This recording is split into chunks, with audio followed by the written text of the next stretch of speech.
안녕하십니까. 네, 안녕하세요. 멀리서 여기까지 또 반갑습니다. 네, 다짜고짜 간단하게 자기소개 한번 부탁드리겠습니다. 예, 저는 소형가전으로 현재 한 4년 정도 이제 운영하고 있는 쿠팡이랑 네이버 2개 정도 위주로 해서 쇼핑몰 운영하고 있는 한준호라고 합니다. 네, 반갑습니다. 방에서 혹시 저기 업무실인가요? 예, 이게 업무실이고요. 집안에 있는 거긴 한데 일단 이쪽은 와이프가 지금 구매 대행하고 있는 컴퓨터고 이건 제가 쓰고 있는 거예요. 좀 나눠서 사업자가 달라가지고 각자 사업을 열심히 하고 있습니다. 그래도 와이프분이랑 같이 커머스 같이 하고 계시네요. 예, 원래는 같이 하다가 나중에 또 긴 얘기 해야 되겠지만 좀 자기 성향이 안 맞아가지고 자기 성향에 맞는 좀 구매 대행으로 틀어서 저보다 더 잘 되는 것 같기도 하고. 그럼 앉아서 이제 본격적으로 인터뷰 한번 해보시죠. 예, 알겠습니다. 그럼 지금 현재 매출이랑 순이익이 지금 얼마 정도 되세요? 지금 현재는 다 쇼핑몰 하시면 아시겠지만 왔다리 갔다리 하는 상태긴 한데 일단은 4천에서 5천 왔다 갔다. 매출은 월 4, 5천. 예, 왔다 갔다 하는 상태입니다. 순이익 마진율은 어떻게 되세요? 수익률은 현재 그 광고비랑 이런 창고비하고 이런 거 다 떼고 한 18% 정도? 예. 18%? 그럼 18% 남기시면은 20% 잡으면은 800에서 1000 사이 왔다 갔다 합니다. 예. 인증 가능합니다. 예. 그로스 매출 한번 보겠습니다. 네, 그로스. 5월이 1300에 1300 정도, 그리고 잘 나올 때는 1900, 2000까지 나왔었네요. 윙 한번 보세요. 보시면 윙이 좀 더 잘. 윙이 2600, 1700, 2400. 2400. 그러면 그로스가 1300, 윙 2400 네. 정도 됐었고, 그리고 네이버가 네. 5월에 840 정도. 840. 그러면은 보시면은 그러면은 그로스가 1300, 윙 2600, 그리고 네이버 840, 한 4500 정도 되네요. 그럼 4000에서 5000 정도 네. 잘 팔고 계시네요. 워낙 요즘 억대 분들이 많아져가지고 나만 내면 조금 아니고. 근데 아까 자기 소개 때는 잠깐 말씀 안 해주셨는데 지금 투잡으로 하고 계시죠? 예, 맞습니다. 저 본업이 따로 있고요. 나이트6로 일을 하고 있고. 투잡으로 하시고 계시는데 5천이면은 진짜 잘하고 계신 것 같아요. 감사합니다. 대표님 제 강의 언제 들으셨죠? 좀 오래 됐었는데. 커뮤니티 모임인가? 그쪽에서 이제 한번 강의를 진행하셨을 때 그때 거의 1기로 제가 아마 썼던 것 같습니다. 2, 3년 전이죠? 그때 지금 전문 강의 파리가 되고 있죠. 예. 근데 제가 알기로는 대표님 직업도 되게 안정적이고 네. 그러신 좋으신데 온라인 판매를 시작하게 된 계기가 어떻게 되세요? 일단은 계기는 심플합니다. 저도 이것저것 하는 걸 되게 좋아하는 성향인데 이제 이런 세계가 있다라는 거를 한번 듣고 관심이 생겨가지고 한번 해봤는데 생각보다 제 적성에 맞아가지고 거의 지금 5년째, 4, 5년째 하고 있네요. 그러면 지금 생활이나 이런 거는 어렵거나 그러진 않으시고 월급도 되게 괜찮으신데 그냥 단순한 호기심으로 온라인 판매를 시작했는데 우연찮게 적성에 맞았고 그걸 쭉 지금 하고 계신 건가요? 그러면? 예, 맞습니다. 근데 일단은 모든 그 직장인분들이 같은 생각을 하시겠지만 본인 월급에 다 만족하지 않습니다. 왜냐하면 항상 내가 일하는 것에 비해서 회사는 적게 주기 때문에 그런 게 있다 보니 좀 뭔가 나도 한번 내가 좀 직접 매출을 만들어서 한번 수익을 한번 창출해보고 싶다라는 생각에서 시작을 했는데 뭔가 그 본업을 하면서 같이 할 수 있는 게 정말 딱 그 쇼핑몰이 최적화된 것 같아가지고 이렇게 시작을 하게 됐습니다. 맞아요. 이게 온라인 사업만큼 뭔가 부업, 그러니까 투잡으로 하기 좋은 건 진짜 없는 것 같아요. 맞습니다. 예. 근데 워낙 처음 설명할 때 워낙 설명을 잘해주셔가지고 제가 넘어간 것도 있긴 하지만 그렇습니다. 시작하실 때 초기 자본은 얼마나 갖고 시작했어요? 처음엔 저는 위탁 판매로 시작을 했습니다. 위탁으로? 예, 대부분 자본금이 다들 이제 많이 들이기에는 일단 좀 두려움이 있거든요. 그래서 위탁 판매로 일단 저는 시작을 했고요. 지인을 통해 가지고 좀 소싱이 좀 상당히 좀 좋은 데서 소싱을 하다 보니 광고를 태우지 않고서도 일단 잘 팔렸었습니다. 그래서 그때 당시 이제 아이템으로 묶어가지고 그냥 올리면 팔리는 식이어가지고 너무 쉽게 생각을 했는데 이제 이게 잘 팔리다 보니까 이제 공급처에서 더 이상 공급을 안 해주는 것도 생기고 그 다음에 계속해서 이제 단가를 올리시더라고요. 공급 단가를 올리셔가지고 이거 도저히 팔아봤자 남는 게 없는 수준까지 오다 보니 어쩔 수 없이 좀 위탁 판매를 접고 이제 좀 사입 판매로 좀 넘어가서 이제 OEM까지 오게 된 것 같습니다. 그러면 이제 결국 메인 제품 두 가지인 거죠? 맞습니다. 그래서 메인 제품이 일단 두 개가 있습니다. 두 가지인데 이 두 가지가 소형 가전 제품이죠? 소형 가전 제품입니다. 근데 수많은 아이템 중에 소형 가전 카테고리를 하게 된 계기가 뭐예요? 일단 보통 소싱을 할 때 일단 가장 잘 아는 거 왜냐하면 제 전공이 공대 쪽이기도 하고요. 본업도 기계 쪽입니다. 기계 쪽인데 이제 제가 또 좋아하는 게 요리하는 거를 좀 그래도 좀 좋아합니다. 그래서 소형 가전이 딱 괜찮은 것 같아가지고 그 제품을 잘 알아야지 제가 판매할 때도 고객님들이 뭔가 질문을 하면 잘 대답을 해줄 수 있는데 그런 관점에서 저는 되게 좀 좋았던 것 같습니다. 아예 모르는 제가 화장품이라는 걸 했다면 제가 화장을 할 일이 없는데 그거에 대해서는 제가 전혀 아무리 뭐 물어보셔도 뭐 돼요 안 돼요 해도 제가 답을 할 수가 없기 때문에 그런 측면에서 일단 소형 가전을 좀 골랐던 것 같습니다. 결국에는 잘 알고 좋아하는 거야 하시고 계신 거구나. 소싱 하실 때 되게 어려워하시잖아요. 잘 하시는 분들은 뭐 소싱의 출발을 다 본인에서부터 출발하시는 분들이 많은 것 같아요. 아, 네. 내가 잘하는 거, 내가 좋아하는 거 신기한 것 같아요. 저도 딱히 전 좋아하는 게 없거든요. 아. 네. 그럼 혹시 대표님만의 제품을 소싱하는 뭐 기준이 있어요? 이게 뭔 말이냐면은 이게 소형 주방 가전도 카테고리가 되게 많잖아요. 맞습니다. 그 많은 것 중에서 지금 두 개 제품을 픽한 뭐 기준이나 이런 거 있었어요? 일단은 처음 제품의 시작은 위탁 판매였습니다. 그때 당시 위탁 판매를 할 때는 뭐라도 걸려라는 마음으로 일단 주방가전 제품을 어떻게 보면 이것저것 다 올렸다가 하나가 이제 반응이 좀 괜찮았습니다. 네, 그래서 네. 괜찮다 보니 공급 문제가 또 생기더라고요. 공급사에서 갑자기 이거 1,000원을 더 붙이네 마네 막 이러면서 갑자기 품절시켜버리면서 물량 없습니다라고 하면 저는 이제 막 이것저것 막 뒤져가지고 막 그 11번가 뒤지고 옥션 뒤지고 막 이래가지고 저는 딱 거기서 이제 어떻게든 사입을 해가지고 보내고 막 이런 식으로 했었거든요. 그래서 뭔가 노이즈가 걸리다 보니까 그때 정말 이제 진짜 공장을 정말 파봐야겠다라고 해서 그 제품을 생산하고 있는 공장을 제가 컨택을 해서 거기서 이제 저는 좀 OEM을 했습니다.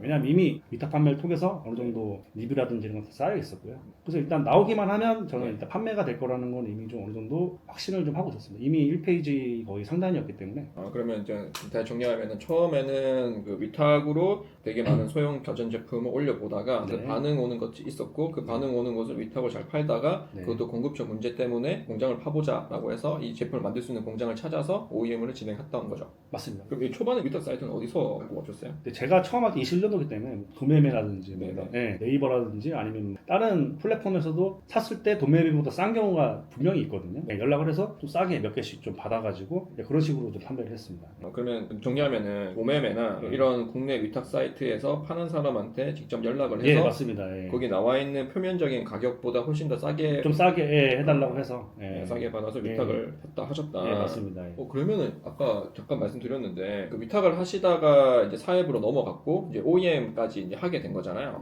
하게 되면 그 OEM 해주는 공장은 어떻게 찾으셨어요? 공장은 그 모든 전자제품에는 일단 한글 표시사항을 일단 달아야 돼요. 아시죠? 거기 보시면 이제 표시사항에 무조건 수입사, 판매사, 그리고 뭐 제조 국도 있어야겠지만 제조사 이름도 박혀 있어야 돼요. 풀네임으로. 그건 속이면 안 돼요. 그게 안 들어가는 순간 수입이 안 됩니다. 그래서 그 공장이 거기 나와 있으니까 그 공장에 컨택을 하는 거죠. 구글링을 하든지 아니면 이런 식으로 해서 왜냐면 웬만한 큰 회사들은 다 자기 홈페이지가 있습니다. 홈페이지에 그러면 그 들어가시면 거기에 당연히 POC가 있고요. 그분한테 연락을 하시면 그분이 친절하게 답변을 해줍니다. 위챗인가요? 왓챗인가요? 아무튼 그거를 이용을 해서 메일로 받아가지고 메일로 연락하다가 거기서 갑자기 이렇게 왔다 갔다 하기 좀 그러니까 그냥 저기 그 위챗 아이디를 알려달라. 그때부터 이제 1688 소싱할 때처럼 이렇게 하시다 보면 조건 얘기하고 뭐 카탈로그 왜냐하면 그 제품 말고도 그 공장에서 판매하고 있는 제품들이 엄청 많습니다. 그 제품과 비슷한 군, 비슷한 성능의 그런 것들이 엄청 많습니다. 그 중에서 고르시면 됩니다. 근데 똑같은 제품은 안 돼요. 왜냐하면 거기서도 상도가 있는 게 일단 똑같은 제품은 이미 다른 한국 셀러가 판매하고 있기 때문에 이 제품은 안 됩니다. 라고 아마 할 겁니다. 개념이 있는 그 공장이라면. 그러면 제조 공장이 말씀하신 게 중국 공장이네요, 지금 보면은. 맞습니다. 중국이든 뭐 어디든 뭐 일단 접근 방법은 똑같겠지만 일단은 제가 처음에 한 데는 중국이었죠. 중국이죠.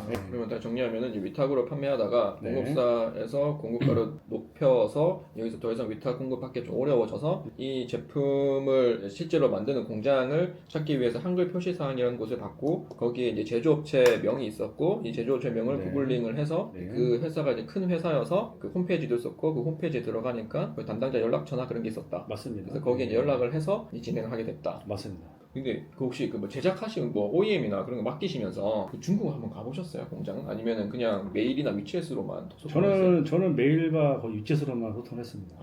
한번 이제 저기 뭐 그 뭐라 그러죠? 거기 캔터페어에 거기는 항상 다 나가는 업체긴 했어요 공장이. 근데 와라 하는데 아직 가보지도 못했어요. 아마 올해는 한번 갈까 생각하고 있는데 왜냐하면 이제 거래한 업체가 세 곳이 됐기 때문에 최근에 또 하나가 또 들어왔습니다. 그래서 그것까지 하다 보니 그 세 업체가 또 다 들어가 있다 보니 오라 해서 한번 가긴 갈 겁니다. 가는 이유가 뭐였냐면은 제가 이제 이제 김포 창고가 있는데 그 창고에 사장님들이 많습니다. 근데 그분들이 말씀하시는 게 이게 뭐 팁 아니면 팁이긴 한데 그 중국에 뭔가 그런 관습이 있대요. 그래서 직접 거길 찾아가서 딜을 하면 몇 프로 깎을 수가 있다. 단가를. 그게 뭔가 1년 정도 같이 거래를 유지하다가 직접 가서 뭐 용어는 제가 잘 기억은 안 나는데 거기 가서 얘기를 하면 10%는 깎아준다고 하더라고요. 그래서 나중에 뭐냐 다른 걸 뭐 판매하시던 간에 또 오래 좀 같이 거래를 유지하셨으면 직접 가서 한번 얼굴 맞대고 한번 깎아달라고 하면 깎아준다 합니다. 거기 좀 오래 하신 분들의 그런 노하우가 있더라고요. 그래서 이번에 한번 가서 좀 딜을 좀 하려고 그러고 있습니다. 예. 다른 분도 그렇고 보통 이제 매출을 내시는 분들의 되게 본인만의 고유한 장점이 하나씩 갖고 있는데 대표님은 지금 말씀하신 거 보면 되게 접근성이 되게 좋네요. 보통 사람들이 위탁하다가 뭔가 문제가 생기면은 그 제품을 버릴 생각을 하지 거기 한글 표시상에 있는 제조업체에 전화해가지고 물건을 내 거를 이제 만들어서 갖고 올 생각도 안 할 뿐더러 연락하는 것 자체가 되게 두려워하거든요. 맞습니다. 대표님은 그거에 대한 뭔가 장벽은 좀 없으셨어요? 일단 뭐 직업이 본업이 또 어떤 사람들 연락하고 막 이런 게 되게 잦아서 그걸 수도 있겠습니다. 예, 그래서 워낙 또 새로 오신 분한테 연락하는 거에 대해서 딱히 뭔가 좀 두렵거나 성향이 뭐 이어서 그런지 모르겠지만 좀 그런 게 있었어요. 어차피 뭐 안 되면 안 되는 거니까요. 예, 되면 되는 거고 안 되면 안 되는 거고. 좋은 장점인 것 같아요. 대표님 아까 말씀하실 때 위탁으로 했는데 되게 잘 팔았다고 했잖아요. 어제 판매 데이터가 있어요. 네. 어떻게 해서 아까 1페이지에 그냥 꽂혀 있었다 말씀 그때 1페이지라고 하면 이제 네이버 말씀하신 맞습니다. 거죠? 1페이지. 예. 초반에 이제 네이버부터 위탁으로 판매하셨고 어떻게 잘 팔았어요? 일단은 뭐 다들 네이버 스토어 하시는 분들이 공부를 하시겠지만 SEO에 대해서 공부를 하면 일단은 뭐 메인 키워드가 있고 세부 키워드가 있고 이제 자투리 키워드가 있잖아요. 그래서 보통은 자투리 키워드부터 일단 뭐 예를 들어 뭐 조회수 뭐 1000 안 되는 것들부터 시작을 해서 거기를 일단 광고비를 태우고 그 일단 키워드가 되게 좀 유니크하긴 했습니다. 예. 그거를 일단 만드는 사람이 거의 별로 없었죠. 그 키워드에서 찾는 사람이 많이 없었기 때문에 경쟁도가 상당히 낮았어요. 그래서 그런 하위 키워드들부터 좀 먹고 시작하면서 점차 해서 나중에는 메인 키워드까지 10,000 이상짜리까지 일단은 먹게 돼서 결국에는 그때 한 번 올라간 이후로 10등 밖으로 거의 떨어진 적이 없는 것 같습니다. 항상. 예. 왜냐면 그 제품이 되게 최신식도 아니고요. 어떻게 보면 진짜 어르신들이 쓸 만한 그런 뭔가 구식입니다. 예. 근데 그걸 제가 딱 택했던 이유가 꾸준하게 몇 년 동안 꾸준하게 계속 그게 잘 팔리고 있는 게 저는 확인이 돼가지고 보통 이제 리뷰 같은 걸 보게 되면은 그 리뷰에 뭐 옛날 것까지 볼 수 있잖아요. 거의 5년 전 것까지도 계속 그냥 좋다고 계속 있는 거예요. 그래서 이거는 뭔가 세월이 지나도 사람들이 계속 이거는 좀 찾는구나. 왜냐면 이게 워낙 메커니즘이 되게 단순합니다. 그냥 돌리면 끝이야. 뭐 누르고 뭐 이런 거 없이 그냥 직관적으로 그냥 돌리면 끝납니다. 제가 설명할 때도 어르신들이 전화 오시면은 좀 나이 드신 분들이 많이 그런다. 이거 어떻게 해야 돼? 그러면 돌리시면 됩니다. 간단하게 설명을 할 수도 있습니다. 그럼 질문에 대한 답으로 돌아가면은 하위 키워드부터 계속 구매 전화를 쌓아 나가서 하위 키워드에서 순위 먹고 그 다음에 그 하위 키워드 먹었으면 그거보다 조금 더 높은 키워드 먹고 맞습니다. 먹어 나가면서 메인 키워드에서 1등 먹는. 예, 맞습니다. 그리고 하위 키워드 먹을 때도 그때는 이제 광고를 붙였다고 하셨는데 그 네이버 CPC 광고 말씀하시는 거죠? 맞습니다. CPC입니다. 예, CPC가 가장 가성비가 좋았다고 전 배웠어가지고 그 네이버 CPC 광고 말고는 다른 거는 하시는 건 없으세요? 그 이제 퍼포먼스 광고를 해가지고 이제 GFA 이제 카탈로그 광고 좀 하고 있고 그게 가장 효율이 좋은 것 같아가지고 그거 하고 있고 그다음에 파워링크랑 검색 그거랑 이제 GFA 3개 정도를 일단 하고 있습니다. 지금은 하고 계셨고 이 당시에는 검색 CPC만 했습니다. 네이버 쇼핑 검색 광고만 하셨고.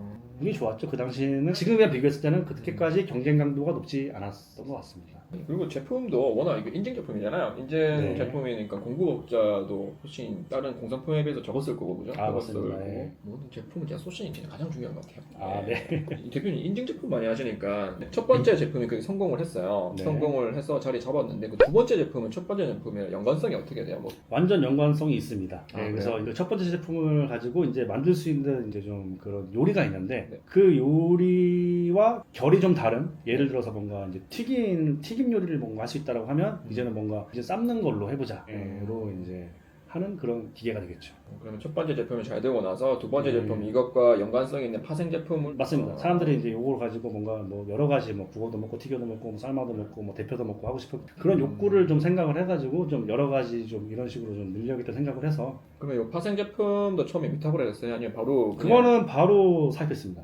바로 사입했고 네, 바로 그냥 20비트 컨테이너로 사입을 해서 판매를 시작했습니다. 예. 아까 맞아, 아까 놓친 건데 아까 첫 제품 네. 위탁으로 팔았다고 했었잖아요. 네. 요거는 위탁으로 팔 때 어쨌든 다른 사람의 브랜드 제품 아니었나요? 맞습니다. 예. 그러면 분명히 대표님뿐만이 아니라 다른 사람도 위탁으로 갖고 오게 되면은 이제 네. 보통 사람들이 걱정하시는 게 뭐 1688 소싱도 그렇고 국내 도매 사이트 소싱도 그렇고 내가 소싱할 수 있으면 다른 사람 소싱할 수 있잖아요. 네. 그러면 분명히 이게 거의 노마진이나 거의 저자본으로 들어오시는 분들이 계실 건데 맞습니다. 근데 대표님은 가격 싸움을 어쨌든 그래도 안 하고 공고에 1등 자리에 있으면서 판매를 계속 이어나갔었잖아요. 맞습니다. 근데 이 차별화 포인트는 어떻게 두셨어요? 일단 근데 그때 당시 제가 처음 들어왔을 때 경쟁사가 있긴 했었습니다. 예. 네. 그분은 항상 저보다 몇천 원 낮게, 심지어 지금도 낮게 팔고 있어요. 팔고 있긴 한데 저는 근데 그분이 뭔가 그 경쟁사가 좀 뭔가 단점이 뭐였냐면 광고를 잘 못하시거든요. CPC 광고라든지 뭔가 노출하는 포인트가 달라요. 그러니까 그 사람은 뭔가 그냥 CPC만 한다든지 뭐 이런 식으로 그냥 그쪽만 하더라고요. 저는 근데 뭐 토스 그때 뭐 저기 게시글 광고라든지 네네. 아니면 맘카페 다 가입을 해가지고 와이파이로 가입을 하긴 했지만 다 가입을 해서 순회 공연하듯이 그냥 한 번씩 매출을 떨어졌을 때 돌면서 그냥 착착 쓰면서 그냥 어차피 복부터 해가지고 애들 치면 되는 거잖아요. 그런 식으로 한 번씩 뭐 심폐소생술. 거기서는 뭔가 노출할 수 있는 포인트가 아마 네이버밖에 없는 것 같더라고요. 쿠팡에서 심지어 팔지도 않더라고요. 그래서 저는 그분이 노출하지 않는 그쪽 영역에다가 노출을 하려고 좀 노력을 했습니다. 왜냐면 제가 이제 마케팅 수업하면은 맘카페 바이럴이나 네. 아까 말씀드린 뭐 GFA도 그렇고 뭐 파워링크도 그렇고 예. 하라고 해도 수강생들이 잘 안 하거든요. 아, 귀찮아서. 네. 이제 실행력이 좋으시네요. 아마 저기 그 자기 물건이 한 컨테이너로 들어온 걸 보면 안 할 수가 없을 겁니다. 예. 다 저기 제공해서. 두 번째 제품을 바로 처음부터 20피트로 가져오셨을 때 내가 잘 될지 안 될지 모른다는 그 시점에서 인증 비용을 내가 미리 태워야 되잖아요. 맞습니다. 네, 그거에 대한 혹시 뭐 두려움이나 그런 건 없으셨어요? 뭐 당연히 두렵죠. 안 팔리면 어떡하나. 근데 저는 소싱할 때 그 남들이 아무도 안 하는 뭔가 그런 딱 뭔가 세상에서 뭐 처음 보는 이런 건 안 합니다. 어느 정도 시중에 풀려 있는 제품들 잘 팔리는 당연히 제품이 있죠. 그 제품에 뭐 기능 여러 가지 뭐 다 있는 거 막 이런 거 말고 사람들이 뭐 대중적으로 이용하는 그런 기능이라든지 아니면 디자인이라든지 이런 걸 어느 정도 파악을 한 다음에 전 그 공장에다 컨택을 합니다. 아, 그 제품을 실제로 생산하는 공장에? 그렇죠. 그래서 그 제품들을 이미 몇 군데가 판매를 하고 있어요. 한 군데 두 군데가 보통 판매를 하고 있습니다. 거기 연락을 하면 거기서 이제 그거 말고 다른 거를 이제 추천해 주거든요. 걔네가 뭐 해보세요, 저거 해보세요 하는데 그럼 이걸 한번 해볼게. 왜냐하면 저는 이 두 개가 워낙 잘 팔고 있는 걸 이미 알고 있어요. 이미 이제 이 두 제품은 쿠팡에서 1, 2를 다투고 있습니다. 근데 여기서 뭔가 조금 달라지게 한들 이만큼 내가 못 먹겠어라는 생각이 있었거든요. 판매를 좀 그래도 오래 하다 보니까 어느 정도 좀 자신도 있었고 그래서 이제 지르게 됐죠. 비슷한 디자인. 그래서 저는 진짜 완전 새로운 디자인 말고 진짜 정말 잘 팔고 있는 그런 제품들의 디자인을 좀 짬뽕해 놓은 느낌이라 해야 되나요? 새로운 거 말고. 워낙 새로운 거에 대해서는 사람들이 다 우아우아 하더라도 잘 사진 않습니다. 왜냐하면 이거에 대한 검증이 덜 됐기 때문에 이 검증을 내가 하고 싶진 않거든요. 그래서 이미 사람들이 쓸 만큼 썼어요. 보통 유행 제품도 그렇지 않습니까? 올해 만약 이 유행이 터져가지고 막 대박 났어요. 근데 그럼 내년에 안 되겠네가 아니라 이게 대박 나면 내년부터가 더 잘 된다라고 저는 알고 있거든요. 네, 다른 분들도 그렇고 그래서 유행이 터지면 내년 거를 준비를 무조건 해라. 뭐 이런 거를 이제 다른 사장님 통해서도 많이 들었어가지고 실제로도 이제 그런 식으로 유행된 제품이 내년까지 만약에 잘 되면은 쭉쭉 가는 경우가 많았던 것 같습니다. 그래서 그런 거를 저도 좀 긍정적으로 좀 받아들여가지고 그런 방향으로 좀 소싱을 했던 것 같습니다. 그러면은 여기는 시장 조사에서 시중에 잘 팔리는 걸 갖고 왔다는 거잖아요. 맞습니다. 네, 예. 결론적으로 말하면은 예. 사실 그거 누구나 다 아는 건데 왜냐면 거의 뭐 모든 강의도 그렇고 모든 사람들이 시중에 잘 팔리는 거를 그냥 갖고 오잖아요. 맞습니다. 근데 그 잘 팔리는 걸 갖고 오면은 이게 못 파는 이유가 이미 잘 팔리는 것들이 너무 많은데 똑같은 뭐 비슷한 디자인에 비슷한 기능에 이미 시장에 잘 팔리는 것들이 많은데 내가 이 시장에 들어오면은 이게 잘 팔릴지 안 팔릴지 모르잖아요. 그렇긴 한데 이제 그거랑 아예 똑같은 디자인이 아니고요. 네. 그거보다는 조금 더 뭔가 좀 상향된 디자인이겠죠. 예. 그러면은 아니 시중에 풀리지 않은 새로운 제품을 갖고 오는 거예요, 그러면? 기능적으로는 다르진 않더라도 약간 뭔가 조금 더 뭔가 네. 다른 거죠. 예, 조금 더 뭐 기능이 좀 더 달려 있거나 뭔가 에어프라이어 치면 이거는 스팀이 나온다거나 그런 식으로 좀 했던 것 같습니다. 예. 근데 시중에 스팀이 이미 나오고 있는 에어프라이어기도 분명히 많을 거 아니에요? 많죠. 예. 근데 많은데 이게 또 오븐형도 있고 그냥 뭐 그냥 유리 바스켓으로 하는 것도 있고 좀 그런 식으로 좀 여러 가지가 있긴 하거든요. 네. 그래서 그 중에서 저는 잘 좀 되고 있는 것들 디자인을 좀 따가지고 일단 했죠. 근데 그 자신은 있었습니다. 왜냐면 그런 디자인이 이미 한 5년 이상 그 디자인이 되게 잘 팔리고 있었어요. 계속해서. 그래서 그런 식으로 좀 뭔가 했던 것 같습니다. 최신 기술을 막 쫓기보다는 좀 클래식한 기술을 쫓는다. 오랫동안 일단 몇 년 되게 오랜 기간 동안 잘 팔렸던 것들을 조사를 하고 예. 그거랑 이제 기능이나 디자인 쪽으로 비슷한 거를 가지고 오면은 할 자신이 있다. 어느 정도 좀 그거에 대해서는 안전빵이 있습니다. 혹시 수입하실 때 혹시 업체 쓰세요? 아니면 직접 수입하세요? 일단 저는 직접 수입을 하고 있습니다. 포워더를 쓰긴 쓰는데 뭐 이런 절차 같은 건 제가 다 하고 있습니다. 중에 구매된 업체 안 쓰고 직접 수입하시고. 그러니까 LCL 같은 경우는 저 당연히 이제 구매 대행 업체 쓰고요. FCL 같은 경우는 제가 직접 하고 있습니다. 그럼 LCL로 수입하는 비중이 많으세요? 아니면 FCL로? 지금은 FCL 당연히 더 많고 LCL은 보통 이제 샘플 하거나 아니면 보조 제품들이라나 뭐 주제품 말고 이제 들어간 네. 사이드 제품들 같은 경우는 LCL로 하고 있습니다. 그리고 그 인증 같은 건 혹시 어떻게 하세요? 인증 뭐 업체 맡기세요? 아니면 그것도 직접 하세요? 인증도 제가 직접 하고 있습니다. 그 인증 처음에 직접 하려고 하면은 뭐 어떻게 정보를 얻고 어떻게 하셨어요? 그러니까 이게 진짜 정보가 너무 없습니다. 이게 인증에 대해서 뭐 강의가 있는 것도 아니었던 것 같고 제가 그 인증하는 이제 기관이 있거든요. 네네네. 국가 공인한 인증 기관이 있는데 거기다가 전화를 계속 해서 처음에 모를 때는 계속 절차를 물어보고 보통 절차를 보면 이제 KC 안전 인증, 뭐 전기 안전 인증 같은 경우는 크게 두 가지가 필요한데 이제 공정 심사가 당연히 필요할 거고요. 그다음에 이제 제품 관련된 인증이 필요한데 일단 공장 심사 같은 경우에 대해서 이제 사람들이 되게 많이 걸리시는 경우가 되게 많아요. 왜냐하면 공장 심사 같은 경우가 그 공장까지 한국에 있는 그 연구소에 있는 사람들이 직접 파견을 가서 직접 그 생산 라인을 다 검증을 하고 이 비용을 다 대야 됩니다. 근데 중국 공장에서는 이미 그 공장 심사를 자기네가 자기 자비로 이제 부담을 해서 받은 곳이 상당히 많습니다. 왜냐하면 걔네도 한국에 팔아야 되니까. 그래서 공장을 찾을 때도 그런 걸 꼭 물어봐야 돼요. 이것도 핵심 팁이긴 한데 너네 공장 뭐 받았냐? 걔네가 그럽니다. 나 KTC 쪽에 받았어. 그러면 다음에 이제 내가 이 제품에 대해서 안전 인증을 할 때는 KTC에서 받으면 되고요. 내가 만약에 KTL에서 받았는데 그러면 KTL에서 이제 인증을 받으면 됩니다. 그럼 공장 심사 끝난 거예요.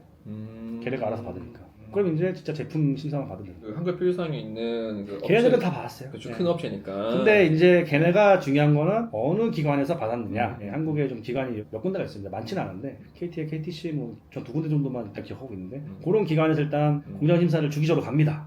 생각보다 열심히 일을 하더라고요. 비용이 많이 들 정도로 빡세게 검사를 하십니다.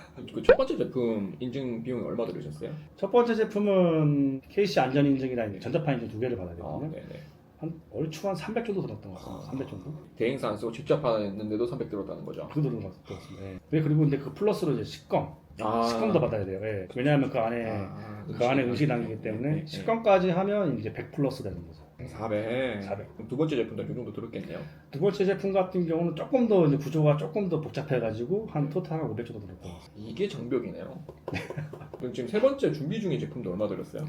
세 번째 건 진짜 눈물이 나는데 일단 KC 안전 그거는 한 400 안쪽에 끝났었고요. 300, 400 끝났고 식검이 300이 들었어요.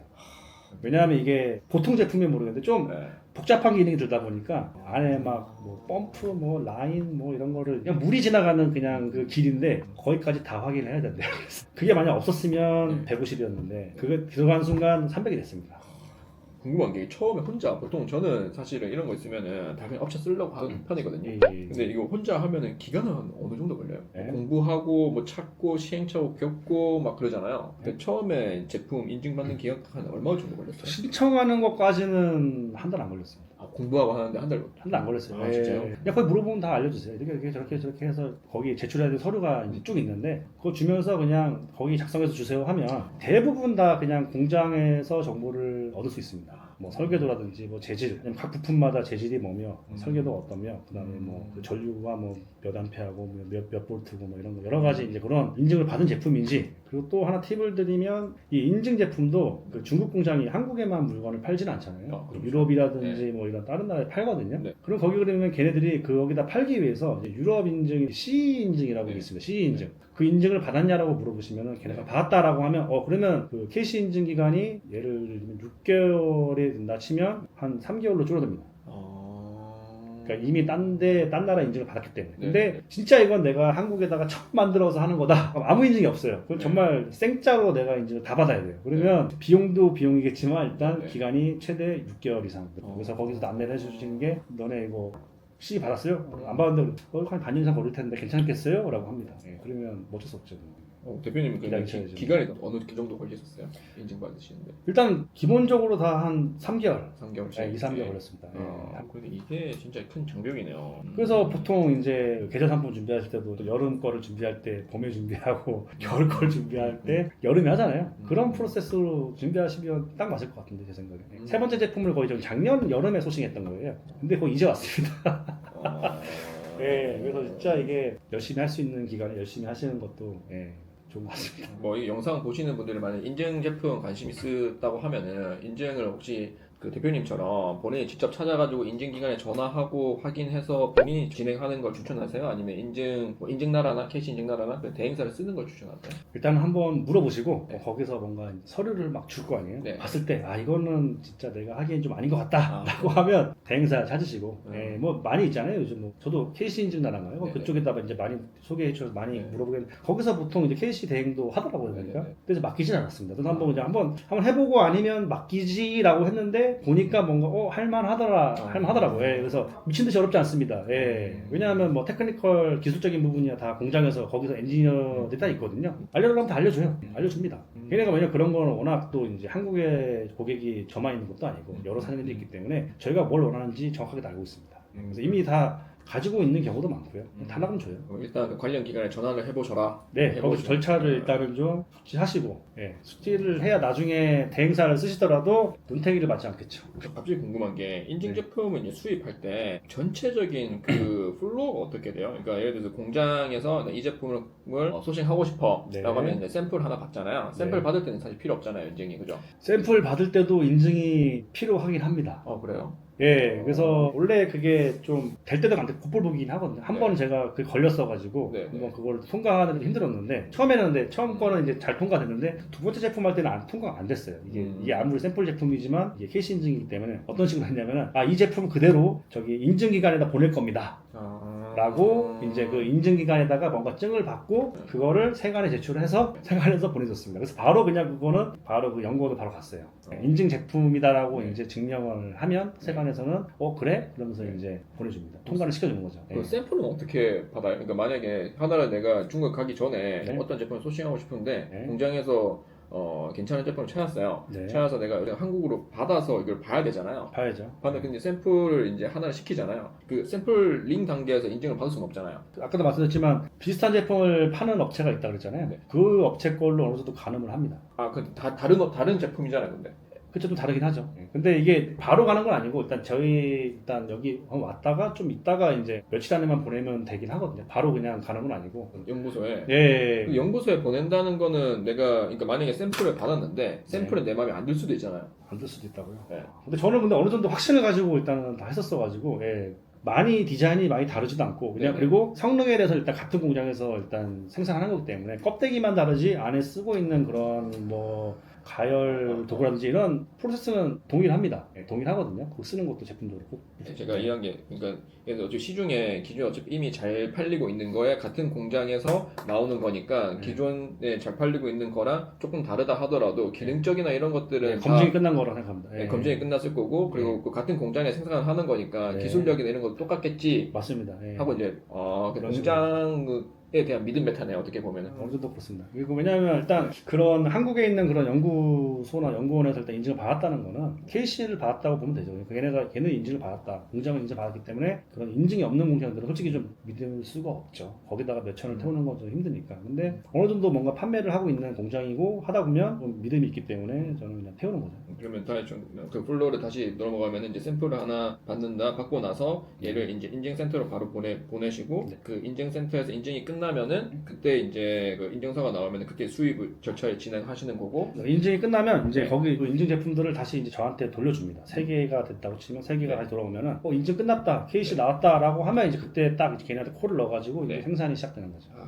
왜냐하면 그 제품 밑에 스티커 안에다가 KC 인증 번호 같은 걸 박아야 되기 때문에 그렇습니다. 그러면 인증 받을 거니까 나 어쨌든 제품은 한 개만 줄 수는 없잖아요, 인증 받을 때. 보통 한 3개 정도 그러면 요청합니다. 3개를 달라고 하면 주나요? 줍니다. 그럼 그거 나중에 뭐 비용을 줘야 돼요? 아니면은 그냥 보통은 그냥 공짜로 줍니다. 공짜로 줘요? 네. 공짜로 샘플 3개 정도 받고 얘를 네. 인증 기관에 보내고 네. 인증이 끝나면은 이제 그때 인증 번호를 공장에 공장에 주고 네. 그 공장의 그 스티커 표시사항에 맞습니다. 찍힐 수 있게끔 나오면 그때부터 생산을 시작한다. 맞습니다. 그 뒷단의 절차는 이렇게 일반 공산품 수입하는 거랑 똑같죠. 그러면은 이제 인천항으로 들어오겠죠. 네네. 들어오면 들어오자마자 네. 일단은 당연히 수입 신고서를 네네. 이제 작성을 해야 되는데 네. 이제 식검 이제 관련된 이제 뭐 수입식품 관련 뭐 신고서 작성이 따로 있습니다.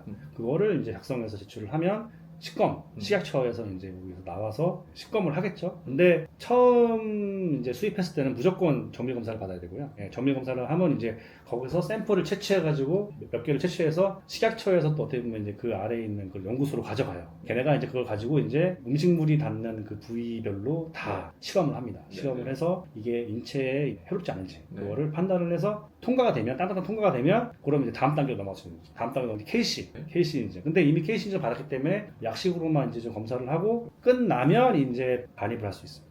예. 그러면 거기서 인증하고 할 때는 저희 입장에서는 따로 신경 쓸 건 없는 거예요. 기다리면 되는 거예요. 예, 그 수입 신고서 그거 쓸 때 거기다가 어떤 재질이 식검을 받아야 되는 건지랑 그 재질이 뭔지랑 그런 걸 다 써야 됩니다. 그런 내용은 만약에 쓰기는 쉬운가요? 초보분들이 만약에 수입해서 하다고 하면은 뭐 공장에 물어봐도 되는 거예요? 그렇죠. 공장에서 물어보고, 예, 네. 물어보고 딱 봐도 그냥 표면적으로 봤을 때 뭔가 이 부분은 뭔가 좀 필요한 것 같다라고 하면 그 부분에 대해서 재질이 뭐냐라고 물으면 거기서 알려주거든요. 근데 그걸 쓰면 되죠. 써서 제출하면 이제 시작처에서 이제 피드백이 와요.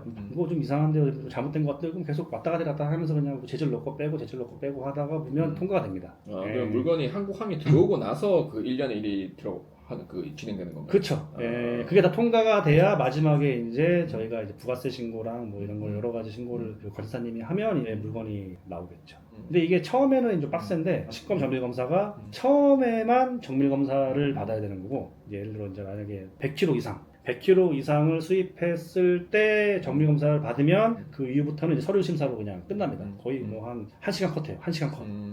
물자가 바로 통과됩니다. 서류 통과되고 캐시 통과되면 빠르면 그날 바로 뺄 수 있어요. 예, 진짜 빨리 빼면 그 정도로 빨리 뺄 수 있기 때문에 처음에만 좀 빡세고요. 그래서 그것만 잘 이겨내시면 그 다음부터는 뭐 수입하는 건 어렵지 않죠. 그러면 한국항에 들어와서 네. 그러니까 인증 받잖아요. 받을 때 그때 혹시 뭐 참고비 같은 거 따로 내야 돼요? 첫 번째는 정밀 검사 때는 어쩔 수가 없어요. 왜냐하면 그 정밀 검사 그 할 때 그 기간이 걔네가 가져가가지고 빠르면 한 일주일 정도 이상 걸리거든요. 근데 만약에 제가 알기로는 처음에 갖고 왔을 때 이제 컨테이너 막 쌓아놓는 그 곳을 CY라고 하는데 거기다가는 한 2주 정도까지는 무료라고 전 들었습니다. 네, 그래서 최대한 빨리 해가지고 하시고 만약에 오버되면 이제 돈을 내겠죠. 네. 예, 그래서 근데 그 다음에 수입할 때부터는 아까도 말씀 거의 한 이틀 안에 다 끝나기 때문에 추가로 돈을 낼 그게 없습니다.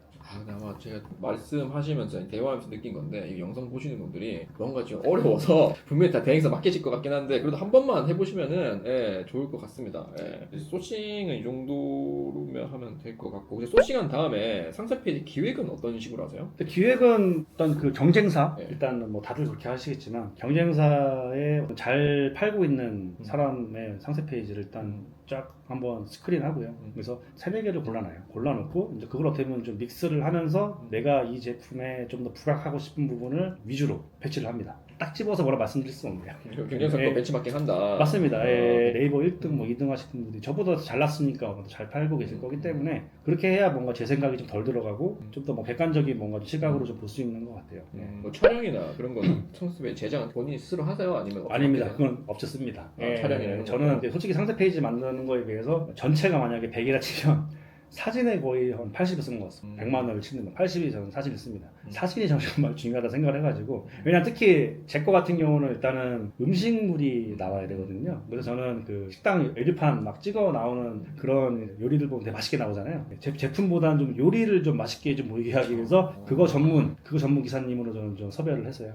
그래서 요리 위주로 잘 찍으시는 분. 왜냐면 먹음직스러워야 뭔가 이 제품을 썼을 때 뭔가 어떤 아웃풋이 나오냐가 제일 중요할 거기 때문에 그게 제일 먹음직스러워야 된다라고 좀 생각을 해가지고. 그럼 작가님은 어디서 구하셨어요? 똑같습니다. 크몽이라든지 승고라든지 이런 여러 가지 이런 사이트를 유목민 생활을 좀 하다가 아니면 사장님들 통해서 뭐 좀 추천받는 분들 중에서 가장 저한테 잘 맞는 걸 택해가지고 하고 있습니다. 그럼 상세 페이지 제작에 뭐 예산은 얼마 잡고 움직이세요? 일단 제가 두 번째 거 만들 때 들어간 게 40만 원. 많이는 태우지 않으시나요? 네, 아주, 네. 근데 그분도 좀 어떻게 알게 된 분이어가지고 좀 싸게 해준 것도 있는데. 그리고 이제 그 외에 이제 유튜브 같은 거를 통해가지고 좀 GIF 비슷한 거를, 왜냐하면 그 쿠팡 같은 경우는 GIF가 안 들어가잖아요. 유튜브 영상 같은 거를 좀 해놔야 좀 괜찮거든요. 그래서 그런 거는 직접 좀 찍어서 좀 구성을 해서 쇼츠 같은 느낌으로 몇 초 정도로 구성을 해가지고 앞에다 깔아놓고 그리고 그 외에 자주 물어보시는 조리법이 있습니다. 그런 걸 하도 질문을 많이 받다 보니까 Q&A로 그림을 써놔도 어르신들이 그걸 모르세요. 그래서 그것도 영상으로 해가지고 밑에다가 핵심적인 그런 그 요리에 대해서는 영상 보고 하시라라고 안내를 드리려고 그런 식으로 깔아놓고 나중에 업그레이드를 좀 하는 타입이긴 합니다. 그 예산은 한 40만 원 정도 잡고 잡으신다. 상세 페이지만 봤을 때는요. 예. 모델은 안 쓰시겠네요. 이 금액. 모델은 저기 제 와이프가 이제 손만 나오면 되니까. 그러면 그 촬영은 작가님 쓰시고 촬영한 그 제작은 어떻게 하세요? 그것도 업체 쓰세요? 아니면 본인 직접 하세요? 제작이란 말씀은 어떤 제작? 사진 찍으면 상세 페이지 만들어야 되잖아요. 그 사진 가지고. 그 상세 페이지가 사실 제작까지 40이라는 거예요? 예. 그러니까 촬영은 별도고 촬영은 이제 한 80 정도. 그럼 상세 페이지 좀 120 드는 거네요. 촬영이랑 상세 페이지 제작은 그 업체 맡기시는데 예산은 대략 한 100 초반 정도? 예, 그렇습니다. 예. 그렇죠. 근데 40이라고 너무 싸가지고. 그건 아니죠. 예. 혹시 뭐 신상품 런칭하시면 리뷰 작업도 하시나요? 일단은 그 맘카페를 제가 활동을 좀 하다 보니까 이제 거기서 이제 메일이 옵니다. 저희 뭐 이거 하는데 혹시 뭐 몇 개 정도 협찬 가능하신가요? 그럼 협찬해줍니다. 왜냐면 제가 단가가 그렇게 비싸지 않거든요. 10개 해줘도 부담이 안 돼요. 근데 그분들은 10개를 해주면 거기서 블로그도 써주고 그 다음에 뭐 이런 그 쇼츠 같은 것도 해주시고 SNS에 올려주고 그 세트로 다 해주시더라고요. 그래서 뭐 이거 주면서도 되게 가성비 좋다라고 생각을 해가지고 그런 식으로 일단 좀 하기도 하고 지인분들한테도 부탁을 하면서 하는 김에 좀 올려달라 이런 식으로 부탁을 하기도 하고요. 그건 이제 체험단 돌리시는 거고 그 상품 리뷰 작업이에요. 밑에 리뷰 작업. 리뷰 작업이요? 네, 몇 개 정도 깔고 들어가세요? 그래도 한 30개 정도 깔아야 되지 않을까 싶은데. 카카오톡 오픈톡 채팅방에 가면은 이제 그런 방들이 되게 많았습니다. 그래서 그런 데 가서 이렇게 구합니다라고 뭐 공지를 내면은 전문 리뷰어 같은 이런 분들이 계세요. 그분들이 이제 연락을 주셔가지고 그분들한테 좀 지침을 줘요. 보통은 이제 대표님들 보면 그냥 거기서 알아서 써주겠지라고 생각을 해서 얘기를 하는데 저는 그렇게 안 하고 제가 다 써서 그냥 컨트롤 V만 하세요라고 줬습니다. 그러면 정리하면 이제 리뷰 작업은 30개 정도 하시는데 그 리뷰어들은 오픈 채팅방에서 모으시는 거고 맞습니다. 예. 그리고 리뷰 원고도 직접 써서 주신다. 맞습니다. 그러면은 지금 그로스 하시고 윙 하시고 네이버 하시는데 그로스는 사실 뭐 물류야 쿠팡에서 나가는 거고 윙이랑 네이버 물류는 어떻게 보내세요? 저는 따로 이제 김포 쪽에 창고를 하나 해서요. 거기서 일단 좀 보내고 있습니다. 물류 창고 갖고 계시고 네네네. 거기 뭐 직원 따로 있으세요? 정규직까지는 아닌데 한 2분 정도 좀 도와주고 있습니다. 그러면 그 알바로 돌리시고 계세요? 네, 그런 식으로 하고 있습니다. 정규직은 아니고. 그럼 이거 조금 세팅 하실 때 좀 어렵지 않으셨어요? 물류라는 게 사실 정규직이 아니기 때문에 계속 그만두고 맞습니다. 예. 이거 시행착오는 뭐 어떻게 하셨어요? 근데 이것도 근데 좀 저한테는 운이 좋은 걸 수도 있는데 네네. 일단은 제 지인분들이고요. 좀 신뢰가 있는 상태에서 저는 딱 이 일만 해주면 그 외에 뭐 출근을 뭐 몇 시에 하던 퇴근을 몇 시에 하든 나 전혀 신경 쓰지 않겠다. 알아서 해주세요가 다였습니다. 그래서 저는 그래서 그분들이 지금 뭐가 하는지도 모르고 신경 가끔씩 한 번씩 정말 크리티컬한 것만 제가 좀 신경을 쓰고 CS까지 전부 다 전 통으로 다 넘겼습니다. CS도 알바분들 하실 수 있는 거예요? 저는 다 넘겼습니다. 왜냐하면 아까 말씀드렸지만 이게 제품이 2개밖에 없잖아요. 그래서 질문들이 뻔합니다. 모든 케이스에 대해서 어느 정도 제가 초반엔 당연히 인지를 해줬기 때문에 그분들도 어느 정도 이 제품에 대해서 거의 마스터가 돼 있습니다. 그래서 어떤 질문을 해도 어느 정도 다 이제 대답을 할 정도가 됐죠. 그래서 제가 굳이 CS에 시간 쓸 필요도 없고요. 저는 지금 다른 곳 쪽에다가 좀 더 시간을 쓸 수 있는 그런 시스템이 좀 된 것 같습니다. 좀 궁금한 건데 아까 그 매출이 한 4,500에서 5,000 정도 되고 마진율이 한 18% 정도 되면은 순이익으로 이제 800에서 1,000 정도 갖고 가시는데 여기에 두 분 물류비나 이런 그러니까 다 포함된 겁니다. 다 까고. 다 까고 마진 다 끄고, 다 까고, 창고비 뭐 다 까고. 생각보다 낮다고 생각했는데 그렇죠. 이거 다 들어가고 나서 근데 3PL 안 쓰고 왜 자체 물류 돌리신 이유가 뭐예요? 보통 이제 3PL 쓸지 자체 물류 돌릴지 고민을 많이 하시잖아요. 네. 근데 자체 물류 돌리는 게 세팅하는 게 좀 귀찮잖아요. 사람도 뽑아야 되고 택배 계약도 해야 되고 창고도 계약해야 되고 예. 그래서 그게 편하려고 3PL 쓰는데 3PL 안 쓴 이유가 단순합니다. 3PL을 못 믿겠어서. 당연히 믿음을 가져야겠지만 어쨌든 그분들도 뭔가 수익이 나니까 그래 사업을 하시는 걸 거라고 생각을 하거든요. 그래서 저는 당연히 편하겠죠. 3PL 하면은 편하겠지만 제 대신에 어떻게 보면 좀 같이 제 일을 좀 도와줄 수 있는 분이 주변에 있는 상태에서는 굳이 3PL은 필요 없다고 생각해요. 만약에 그분들이 없었으면 저는 아마 3PL을 고려했겠죠. 근데 지금 제 상황에서는 굳이 3PL을 안 해도 이제 잘 돌아가기 때문에 3PL을 안 쓰는 것 같습니다. 참고 매매도 생각하고 계세요? 매매까지는 제가 아직 고단위까지는 못 갔어요. 한번 매매를 하려고 물어보니까 김포인데도 몇십억 하던데요. 큰 거 보셨나 보네. 70평, 60평밖에 안 되는데 그렇게 말씀하셔서 그래요? 지금 그럼 혹시 그 마케팅 광고는 어떤 것들 나오고 계세요? 지금 그때 말씀드렸듯이 일단은 뭐 윙 같은 경우는 일단 수동 광고 돌리고 있고요. 그리고 쿠팡은 수동 광고. 그로스는 매출 최적화. 윙은 수동, 크로스는 매출 최적화. 그 둘이 나눈 이유는 뭐예요? 일단은 그 수동 광고 같은 경우는 비검색 영역에 대해서 일단 네. 내가 단가를 세팅할 수 있잖아요. 네네. 최소화할 수 있잖아요. 예, 예. 왜냐하면 제가 매출을 돌려보다 보니 윙 제품은 키워드 그쪽에서 검색 영역에서 거의 압도적으로 많이 나가더라고요. 근데 비검색 영역은 돈만 나가고 팔리지 않았어요. 그래서 비검색 영역을 최소화로 맞추기 위해서 수동으로 하니까 그때부터 갑자기 로아스가 한 400, 500 돌던기가 800까지 가더라고요. 그래서 맞다라고 생각을 하고 그걸 유지를 했고요. 그 다음에 그 크로스 같은 경우는 비검색 영역이 잘 나갑니다. 그럼 매체로 돌려야죠. 그래서 매체로 돌려가지고 유지하고 있는 겁니다. 두 개가 짬뽕해서. 예. 그러면 그 수동 광고 돌릴 때 그 키워드 그 추천은 어떻게 하셨어요? 처음에 매체로 했죠. 거의 한 1년 넘게 매체 돌렸습니다. 그래서 전 그 데이터를 다 뽑아가지고 평균을 냈습니다. 네. 모든 키워드를 다 해가지고 그 키워드들 중에서 가장 로아스가 괜찮았던 것들로 엄선을 해서 일단 넣어봤죠. 넣고 비검색은 최소화 100원으로 딱 세팅해가지고 하니까 그 결과가 나와가지고 안 건드리고 계속 있었죠. 그럼 좀 수동 광고를 할 때 키워드 몇 개 돌리고 계세요? 200개 안 됩니다. 엄청 많이 돌리고 계시네요. 그런가요? 그럼 키워드 단가 세팅은 매출에 돌렸을 때 그 단가 맞습니다. 거기 나오잖아요. CPC로 1년 데이터를 저는 아예 해가지고 추천 단가가 있긴 한데 그 추천 단가보다 훨씬 작게 해도 팔리더라고요. 그래서 저는 그냥 그 추천 단가 믿지 않고 그냥 그 단가로 저는 그냥 썼습니다. 그럼 다시 정리하면 수동 광고 같은 경우에는 상당 기간 오래 돌리고 그러면은 그 키워드별 로아스랑 단가가 나오니까 거기서 로아스 좋은 키워드 추려가지고 네. 수동 광고로 다 세팅을 하고 거기서 수동 광고 세팅할 때 그 CPC 단가는 그 기존에 매체 돌렸을 때 그 단가 예, 그 평균 단가로 하고 이거 아예 그냥 100원으로 세팅을 해버렸어요. 세팅하고 매출 최저가 광고는 어떻게 돌리세요? 매출 최저가 같은 경우는 뭐 다 많은 분들이 이렇게 하시겠지만 잘 안 팔리는 것들 금지 키워드 넣으면서 네. 로아스 조절을 하면서 하고 있습니다. 예. 그 목표 효율은 어느 정도? 목표를 일단 저는 그 제 로아스가 있으니까 그거보다는 높게 해가지고 현재는 뭐 500 이상으로 초반 그 이상으로. 세팅할 때 엔드 로아스보다 높게 목표 광고 효율을 세팅한다. 근데 만약에 노출이 잘 안 되면 낮춰야겠죠 좀. 낮추고 총 매출 대비 광고비 비율이 한 어느 정도 돼요? 10%. 예, 쿠팡 같은 경우는 10%. 예. 잘 쓰고 계시네요. 네. 매체는 그냥 단순하게 그냥 초반에 세팅해 놓고 목표 광고 효율을 엔드 로아스보다 높게 세팅해 놓고 네. 효율 안 나오는 키워드는 제외 키워드 놓고 맞습니다. 예. 노출이 좀 줄어들다 싶으면은 목표 광고 효율 낮추고 네, 그런 식으로 아. 계속 일주일에 한 번 정도씩 그냥 보면서 그냥. 보고 계시고. 예. 근데 쿠팡 광고 매체 그 예산 세팅은 어떻게 해놓으세요? 예산을 일단 거기서 추천해 준 게 진짜 막 너무 과도하긴 한데 일단은 그래도 그거에 대충 맞춰가지고는 해놓습니다. 예. 따라는 갑니다. 예. 추천 단가로. 어차피 그렇게 해놔도 다 못 쓰더라고요. 음. 제가 효율을 좀 높게 네. 잡아놨기 때문에. 예산은 추천 예산으로 따라가고 효율은 추천 효율을 따라가진 않고. 네, 맞습니다. 그렇습니다. 네이버는 광고 뭐 어떤 거 하고 계세요? 네이버는 아까 말씀 CPC, 쇼핑 검색 광고랑 파워링크랑, 파워링크랑 이제 GFA. GFA 예. 이거 세 개 하고 가시고 그 맘카페 바이럴 간혹가다 하고 그 정도만 했는데 이 정도인데 지금 항상 그 고민을 하는 게 쇼츠랑 이런 걸 해야 돼요. 이게 저의 그 현재 벽인 것 같습니다. 그 뭐냐 맘카페 바이럴 같은 경우에는 직접 본인이 계정 만들어 가지고 활동을 하신다고 하는데 맞습니다. 예. 맘카페 엄청 많잖아요. 맞습니다. 예. 많은데 그거를 다 활동을 할 수는 없잖아요. 없죠. 예. 그러면 그몇 개만 핵심적으로 활동을 하신다고 했는데 그 몇 개를 어떻게 추리셨어요?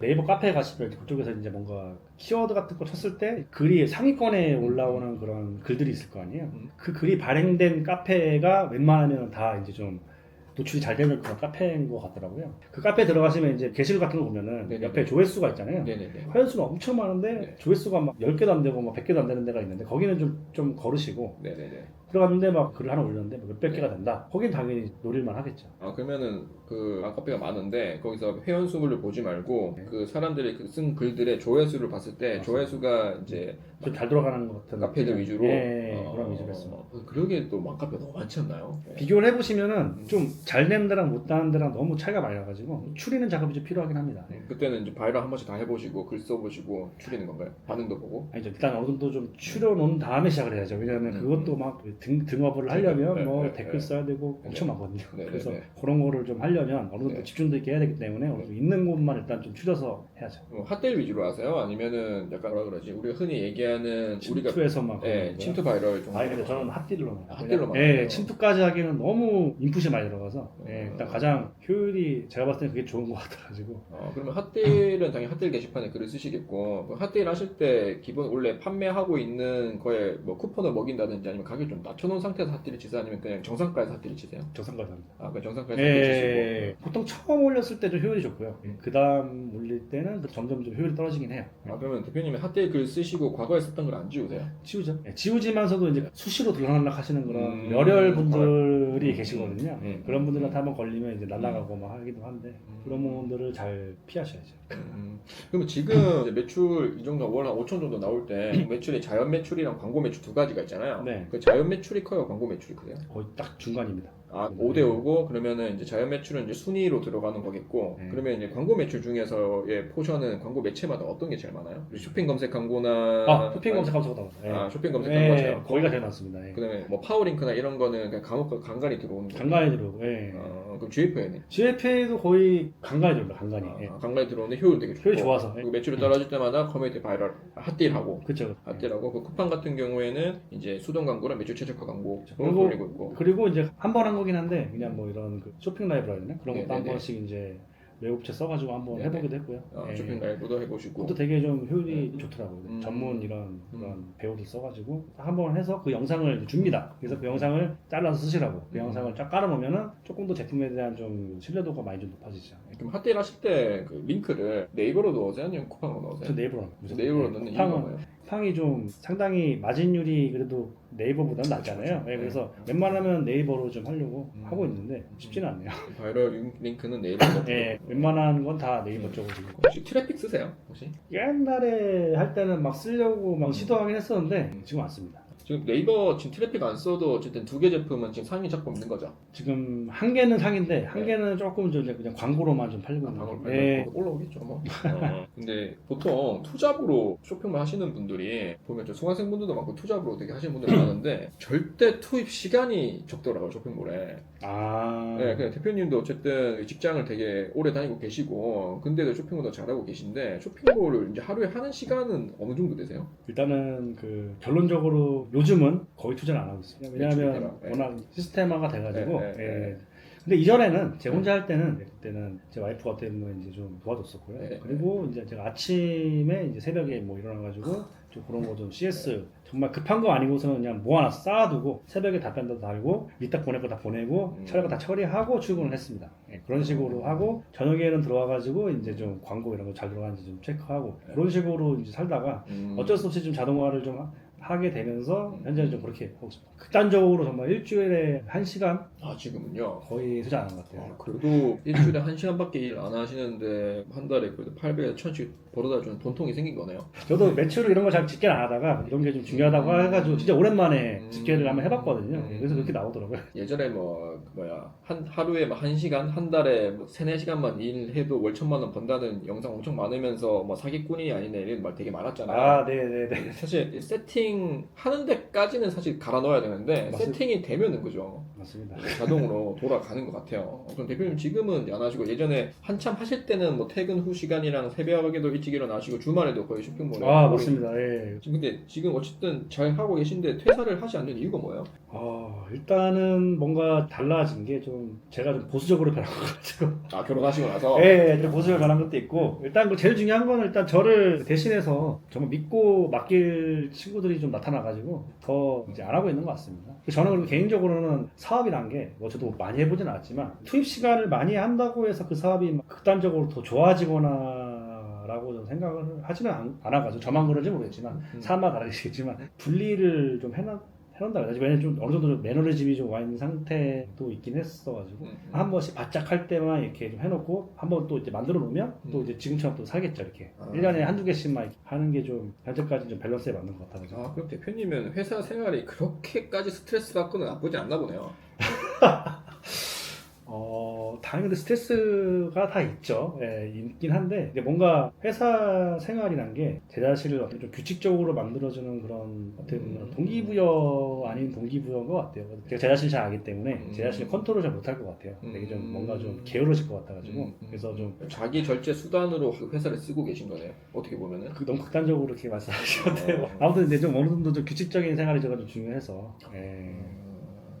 좀 궁금했던 게 보면 이제 티핑 포인트라고 하잖아요. 그게 뭐냐면은 저도 이제 커머스가 그 뭐 꾸준히 조금 성장한 게 아니라 계속 성장이 없다가 한번 임계점을 돌파하면 팍 성장하고 다시 또 그대로 가다가 팍 성장하고 이런 구간별로 이렇게 계단식으로 좀 성장을 했거든요. 네. 근데 대표님도 좀 그럴 거라고 생각을 하는데 이렇게 과거의 레벨에서 어쨌든 현재 레벨로 올 때까지 무수히 많은 대표님의 장점도 있을 거고 어떤 뭐 계기가 있을 거고 어떤 포인트가 있었을 거잖아요. 대표님만의 그 뭐라 그러지? 내가 성장했구나 느꼈던 순간과 그렇게 될 수 있었던 뭐 이유 그런 게 있을까요? 개인적으로 생각했을 때. 일단 가장 쇼핑몰 인생에 충격적이었던 거는 뭣도 모르고 20피트를 제가 주문했었는데 그 처음 봤을 때 그 뭔가 위압감에 그 압도당하는 그 느낌. 물량이에요. 그러니까 그 뭔가 되게 너무 거대하니까 이게 양도 많고 하다 음. 이걸 내가 다 팔 수 있을까라는 그런 좀 되게 그때는 정말 너무 매일매일 뭔가 이게 걱정이 많이 됐습니다. 예.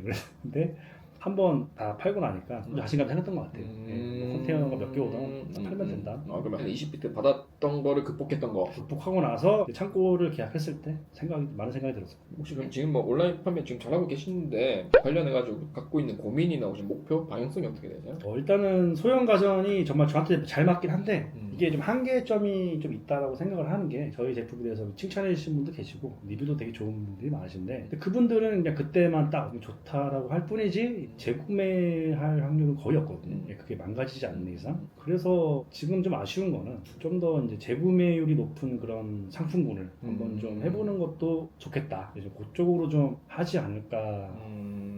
재구매 제품을 세팅하고 싶다. 네네, 그렇죠, 그렇죠. 네, 많은 얘기를 장시간 나눴는데요. 혹시 이 영상을 보고 계시는 초보분들이나 이제 막 시작하시는 분들에게 뭐 짧게 조언 한마디 드릴 말씀 있으세요? 예. 일단은 뭐 처음 하시는 분들은 다들 뭐 좀 두렵기도 하고 좀 무섭기도 하고 유튜브에 수많은 사람들이 얘기하는 게 이게 진실인가 또 광희팔이 아닌가 생각을 하시겠지만 일단은 저는 뭔가를 시작할 때 가장 빠른 길을 일단 잘하시는 분한테 배우는 게 가장 빠른 것 같고요. 저처럼 좀 뭔가 시행착오를 좀 즐기시는 분들은 여기저기 부딪히면서 돈 쓰면서 저 최근에도 이번에 수입했던 게 한글 표시상에 한 줄 안 들어가가지고 200만 원 손해 봤습니다. 그런 나중에 기회비용을 생각하시면 다른 데 강의가 얼마인지 잘 모르겠지만 진짜 아깝지 않은 것 같고요. 그래서 들으시는 분들이 판단하시겠지만 자기한테 맞는 분이 분명히 있을 겁니다. 예, 그분한테 딱 밀착해서 딱 믿고 그냥 이분을 따라서 한 사이클 돌리고 나서 판단해도 늦지 않는다라는 게 제가 드리고 싶은 조언입니다. 뭐 어쨌든 뭐가 됐든 사람 레버리지라는데 레버지를 해가지고 네. 시행착오를 줄이라는 말씀이잖아요. 그게 가장 네. 빠른 것 같습니다. 알겠습니다.